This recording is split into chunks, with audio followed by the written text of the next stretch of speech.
I've just been on this fascination on how much it takes to make a video game versus what all is in the game and versus how many people even stay on the game. And I use Spider Man 2 as an example because it costs like what, 380 $350 million to make for what, 30 hours worth of gameplay.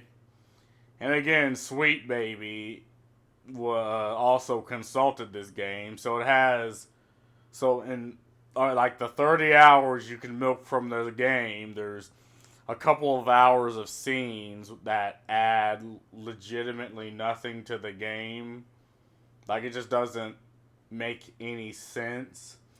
And of course, they reuse villains, right? They reuse settings, reuse idea. They made, what was it? Was it Aunt May that they made ugly? Or what was it?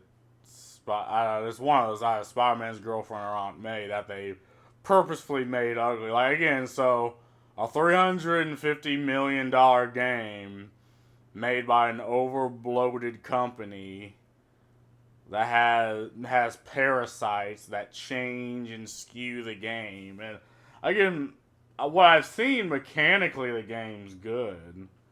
Like I ain't shitting on that. I mean, it looks like a good game, and people who played it enjoyed the game. But I'm just looking at it from an not introspective, extrospective look.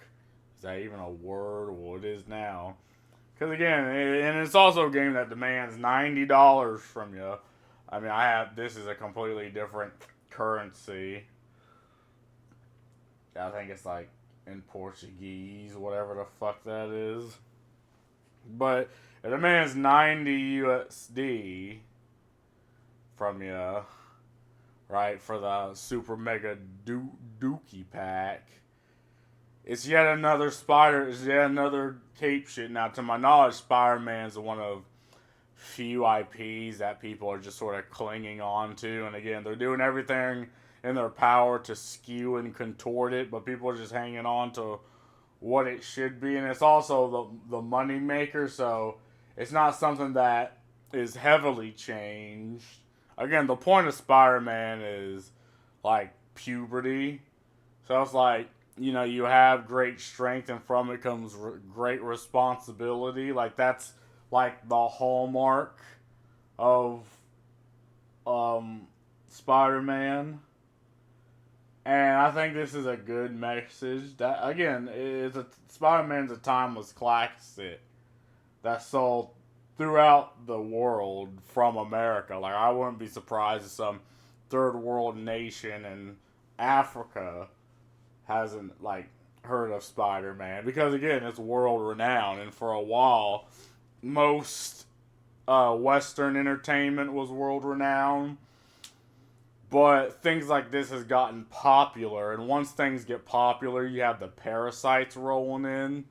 Like when something grows big, you have the small microbacteria that, may not at first harm the thing, but they move in. And as it grows and proliferates, then you see problems. And again, you see problems in the gaming industry, right? Again, games can take hundreds of millions of dollars to make for what, barely 10, 20 hours of playtime. Everything's a live service. And again, this game, you don't own the game. Like, you pay for the right to play the game, like, on their server. And it's like, so you don't own the game, right? It has gambling mechanics to keep you like locked in. It might not be in Spider-Man, but in like Suicide Squad and most games, Skull and Bones, it has gambling mechanics to keep you hooked, right? The games companies are so over bloated, and you have ESG investment.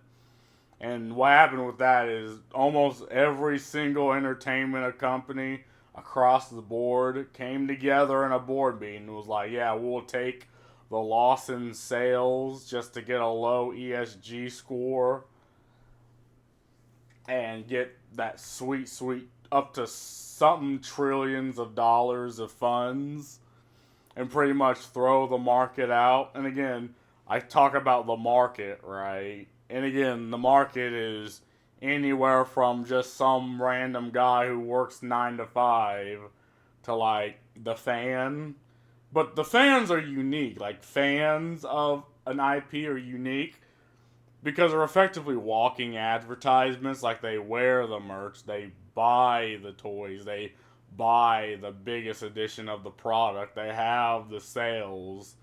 Like, these are the people that originally you should do absolutely nothing in your power to piss off, right?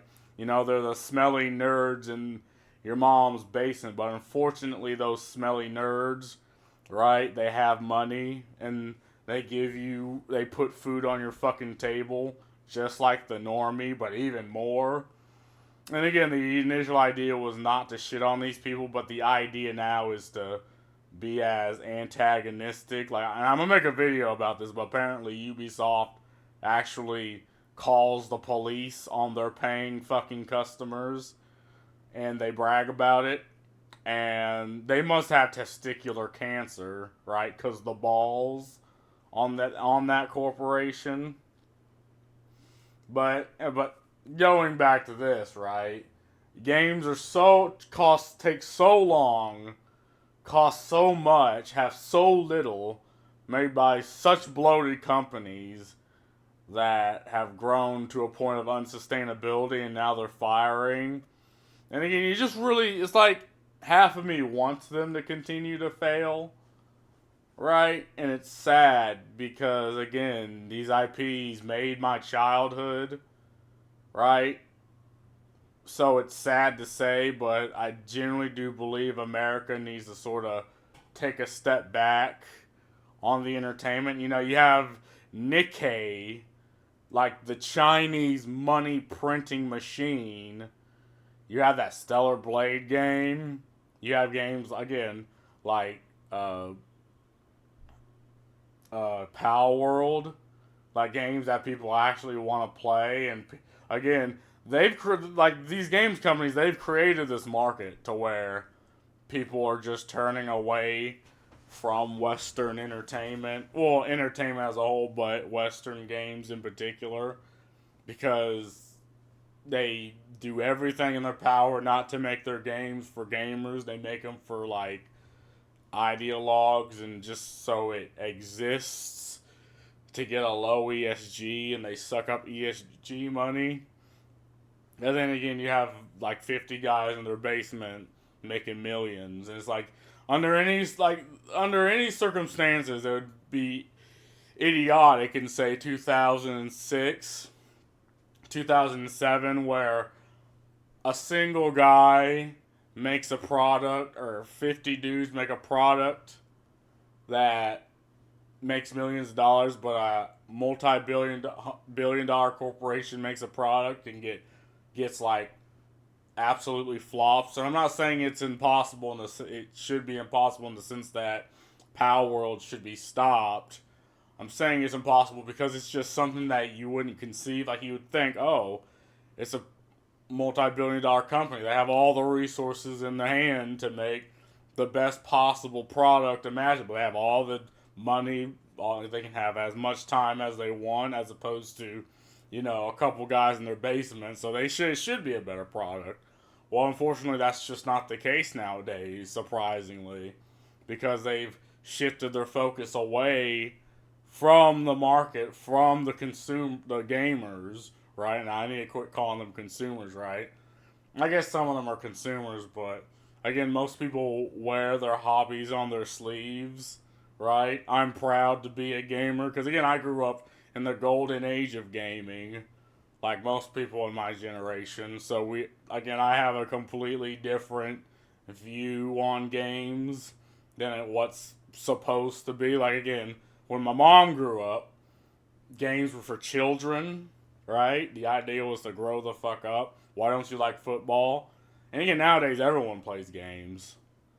So, and unfortunately, because it's popular, again, you have the parasites, you have them stepping away from the consumer, you have people, ideologues, people thinking they need to shove their politics into every facet of a game and shove it down your throat. And the market's simply not having it. But again, somehow the company is allowed to do this, and they'll inevitably fire even more people, another couple hundreds of people. And the question becomes, how many people do they need to fire? Like, how many of their employees need to be fired for them to understand that, you know, just sucking up ESG money is just not sustainable? So, but anyway, I mean, that's just the questions you gotta ask, you know. But anyway, that's all I really gotta say about this. Peace.